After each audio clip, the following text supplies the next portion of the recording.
Hello, and welcome to 5-Minute Math. Today we are looking at the 7th grade concept of calculating personal budget. This is standard 7.13b in the great state of Texas, and we are using item number 5, which is a new item type called hotspot of the 2023 released STAAR test. If you haven't done so already, please go ahead and take a moment to pause the video, work this problem out on your own, unpause it, and we will look at our answers together. So this is an item called hotspot because there's no A, B, C, or D. We just need to click on here. We're looking for 3 answers here, and all you do is you just click on a row, and the whole row will just light up there. So if you just clicked on 2 rows and try to move on, you will get an error message because it wants 3, and if you select 3 and then try to select a 4th, I'm trying to click either rent, entertainment, utilities. It's not letting me because it won't let you do more than 3. So this is a two-point problem. If you get all 3 answers correct, you get both points. If you get just 2 out of the 3 correct, you'll get 1 point. And if you only get 1 correct or 0 correct, you get 0 points. So let's solve this problem so that we get both points. We got a monthly budget for college, and it shows that we need to find 10% of the total budget. We need to find 3 categories that are more than that. I don't know what the total is though. They haven't added that up for us. So let's just go ahead and do that ourselves. So let's add this up.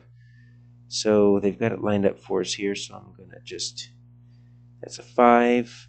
I've got a 5 and another 5. That's 10. 9 and 7 is 16. So that's 26.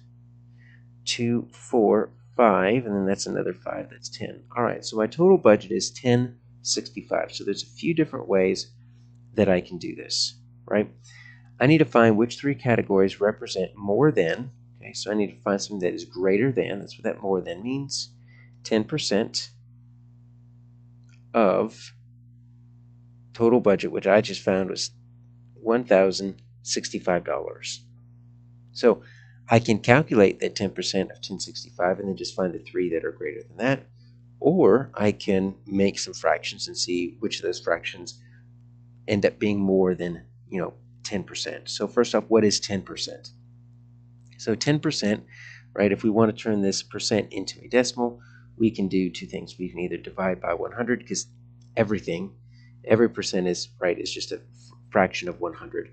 Or most of us have just kind of realized, all right, you just move the decimal over twice. So that's going to be 0.1. Okay, so 10% is 0.1 of 1065. So you can multiply that. Okay, so 1065 times 0.1, and you're just going to multiply that whole first row by 1, so that's 1065. But you just put 1 digit behind the decimal because I've got 1 digit behind the decimal. In my factors, I need 1 digit behind the decimal in the product, so it's 106.5 or $106.50 is my 10%. So that's kind of a trick with 10% is you could just move the decimal in one time, boom, and there's your 10% right there. That 1065 turns into 106.5. So I'm looking for 3 that are going to be greater than this 106.50, right? So it looks like my groceries, looks like my rent, looks like the entertainment is just barely larger, which makes sense. These are the 3 largest ones. The other option here would be to make this a fraction, right? Say, okay, entertainment is $110 out of a total of 1,065, and is that greater than 0.1, which is my 10%, right? Well, how do we turn that into a decimal? Well, we divide up, right? We do 1065 divides into 110, and it doesn't, right? So we need a decimal there. We're going to add a 0. So 1065 goes in once to 1100, and as long as we can just continue going, and we don't really need to finish this out, we can say, all right, that's 35 left over. I am going to need another 0, and it's going to be something that's going to be greater than 0.1, right? That's going to go in 0 times, so I need another 0, and that's going to go in about 3 times. So yeah, that is going to be greater than 0.1. It's like 0.103. So those are my 3 answers: groceries, rent, utilities.